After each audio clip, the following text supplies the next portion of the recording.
গণভোটের বিষয়ে তো আপনারা জানেন গত পরশুদিন 8টি দল 3 তারিখেই আমরা বসছিলাম।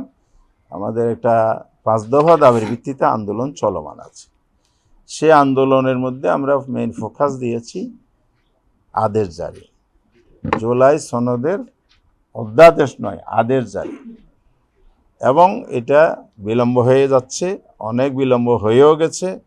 আমরা জানি এ ধরনের আদেশ জারিতে 1 বা 2 দিন লাগে। সেই জায়গায় আজকে অনেক দিন হয়ে গেল, প্রায় সপ্তাহ অতিক্রম করে গেছে। তো এখনও আদেশ জারি হয়নি, এটা আমরা বলেছি দ্রুত জারি, অবিলম্বে, অনতিবিলম্বে বলেছি।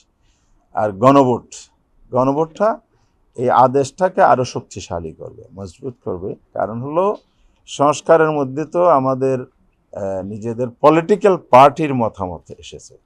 অল পলিটিক্যাল পার্টিস মানে সব জনগণ বোঝায় না।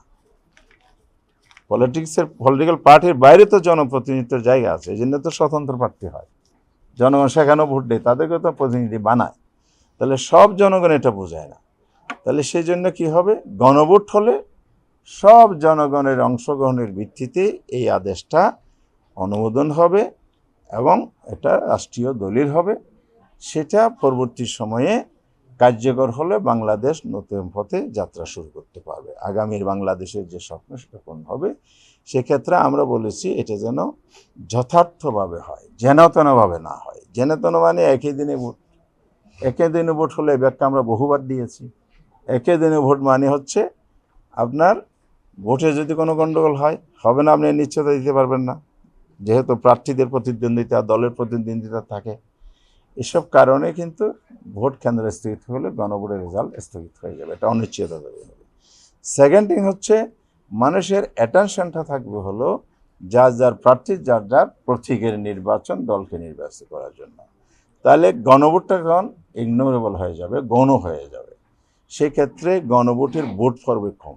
তখন যদি বলে দেয় যে এত কম ভোট দিয়ে গণভোট হয়েছে, সুতরাং জনগণ জুলাই সনদ চায় না, বাহানা তো আমাদের দেশে আছে, কনস্পিরেসি আছে।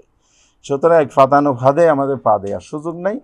পৃথক ডেটে যদি নির্বাচনের আগে এনি ডে সরকার যদি এটা অ্যারেঞ্জমেন্ট করে ইলেকশন কমিশনকে বলে দেয়, আমরা এটাও আজকে ইলেকশন কমিশনে এনেছি, ওনারা বলে গভর্নমেন্ট যদি বলে তাহলে অবশ্যই গভর্নমেন্টের নির্দেশনা অনুযায়ী আমরা সেটা বাস্তবায়ন করতে প্রস্তুত আছি, আমরা করব।